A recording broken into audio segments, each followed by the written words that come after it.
यकीन मानिए ये दिल्ली में अब तक के छात्रों का सबसे बड़ा आंदोलन होने वाला है और पूरी एड़ी चोटी की जोड़ लगा दी हमारे सभी साथियों ने। परमिशन लेने से लेकर के मिल करके लड़ाई को लड़ेंगे और इस एडिक्विटी को हटा करके रहेंगे। इंकलाब, इंकलाब। अगर आप सच में चाहते हैं कि हम इस लड़ाई को जीते तो उसके लिए आपका सहयोग होना बहुत जरूरी है। और सहयोग में बस इतनी उम्मीद है आपसे कि जितने भाई हमारे सारे के सारे खड़े हैं बैठ जाएं। हमारी ये जितने भी मोबाइल वाले भाई लोग हैं सब इधर आ जाएं, बैठ जाएं, तभी मैं अपनी बात रख पाऊंगा। सारे लोग बैठ जाओ, यहाँ पे सारे लोग बैठ जाओ। हमें जीत चाहिए, यहाँ की व्यवस्था नहीं बिगाड़नी हमें।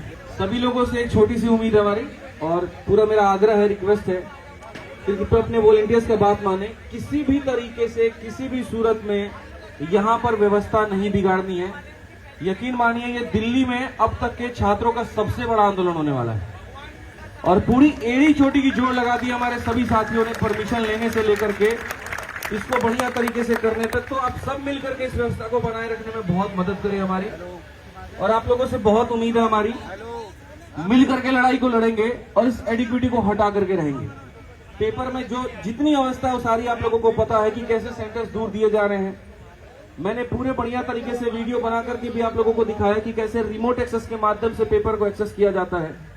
और मैं आपको ये भी बता दूं कि सीजीएल का जो पेपर होने वाला है, इस पेपर में फिर से वही सेंटर बुक किए गए हैं जो स्टेनो में और फेज 13 में हुए थे। फिर से वही सेंटर है, आपको 400, 500 किलोमीटर दूर आपको आपका सेंटर मिलेगा।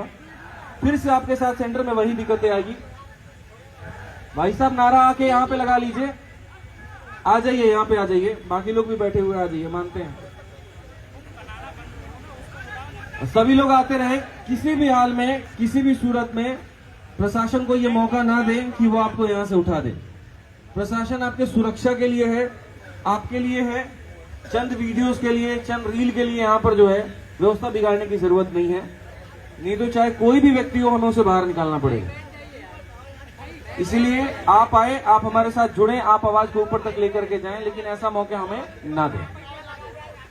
बाकी ये चीज हम आपको बता दें, देखिए आप लोगों के लिए पूरी व्यवस्था है, टेंट भी है, खाना भी कुछ देर में यहाँ पे शुरू हो जाएगा, पीने की पानी की व्यवस्था भी है। मिल करके यहाँ से एक हुंकार भरेंगे और सिस्टम तक ऊपर तक आवाज पहुंचाएंगे। क्योंकि आज का आलम यहाँ पर यह है कि बच्चा चाहे कितना भी मेहनत कर ले, कितनी भी ईमानदारी से वो तैयारी कर ले, सिलेक्शन उन्हीं का होने जा रहा है कहीं ना कहीं जिन्होंने पैसों में अपनी बात बना रखी है। और ये कहीं ना कहीं दुर्भाग्य है हमारे देश का, दुर्भाग्य हमारे सिस्टम का, दुर्भाग्य है चंद बेईमानों का, जिसकी वजह से ईमानदारी से मेहनत कर रहा हर छात्र यहाँ पर खत्म हो जाता है। क्या गलती है उस बच्चे की यहाँ पर कि उसके मेहनत पूरी की पूरी एक जो है माउस के आगे खत्म हो जाती है। कीबोर्ड नहीं सही चलने के कारण उसका यहाँ पर पूरा पेपर खराब हो जाता है।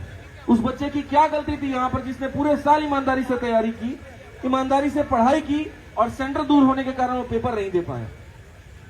ऐसी जगह पर सेंटर दिया गया जहां पर हमारी सारी बहनें जाने में वहां सामर्थ्य नहीं रखती, डर सा लग जाता है, रूह सी कांप जाती है कि पर जाए तो जाए कैसे। अंडमान निकोबार जैसे जगह पर भी अगर सेंटर दिया जा रहा है तो इससे मंशा साफ ये दिखती है कि उन्हें पेपर कंडक्ट नहीं करवाना है, उन्हें बस किसी भी तरीके से यहाँ पर इसे खत्म करना है। और ये सरकारी नौकरी हो ही ना, एक मंशा ये भी है। बड़ा बुरा सा लगता है कि जब हम इन मंत्रियों से बात करते हैं, जब इन लोगों से हम बात करते हैं और हमें सुनने को ये मिलता है, करी क्यों रहो सरकारी नौकरी की तैयारी, छोड़ दो। क्या हमारा हक नहीं है सरकारी नौकरी की तैयारी करना? है कि नहीं है? और क्या हमारा हक नहीं है कि निष्पक्ष परीक्षा हो? हमने क्या मांग उठाई है? Fair exam system. और ये गलत है तो फिर हमारे ऊपर में अत्याचार क्यों है? ये एडिक्विटी क्यों नहीं हटेगी, आप ये बताइए। एडिक्विटी हटेगी कि नहीं हटेगी? कौन हटाएगा? कहां से हटाएंगे? यहीं से हटाएंगे और यहीं से लाखों की संख्या में लोग जुड़ेंगे और यहीं से मिलकर के इस खराब सिस्टम को दूर करेंगे और एक फेयर एग्जाम सिस्टम की मांग करेंगे। सीधी सी बात है मेरे भाई, यहाँ पे नारे हमारे रुकने नहीं चाहिए, ऊर्जा हमारी रुकनी नहीं चाहिए। आप सब से हम हैं, हम सब से आप हैं, मिल करके लड़ेंगे और जीत हासिल करेंगे। इस बात को ध्यान रखिए। और जो लोग अभी घर में हैं, बस एक ही बात कहूंगा सारे वीडियोस के माध्यम से कि हक की लड़ाई में निमंत्रण नहीं भेजे जाते हैं, जिनके जमीर जिंदा होते हैं वो खुद चल करके आते हैं। निकलो बाहर मैदानों से, जंग लड़ो बेईमानों से और ये जीत तुम्हारी हो करके रहेगी। यहां से हम ये बात कहते हैं, बाहर आइए, बैठिए और सरकार तक अपनी आवाज पहुंचाइए, क्योंकि हमारी जीत होने वाली है। मैं आपको बता दूं, एक दिन अगर यहां टिक गए ना तो यहां से सरकारें बदली हैं, आपको तो एडीक्यूटी को बदल करके दिखाना है बस। मिलकर रहेंगे मेरे भाई यहाँ, और व्यवस्था को बनाए रखें, सारे लोग बनाए रखें यहाँ पे। और चंद शब्दों के साथ बस मैं इतना ही कहूंगा कि आप हैं साथ तो हम मिलकर के जीतेंगे। इंकलाब इंकलाब इंकलाब, एसएससी एसएससी एसएससी एसएससी। बहुत बहुत धन्यवाद।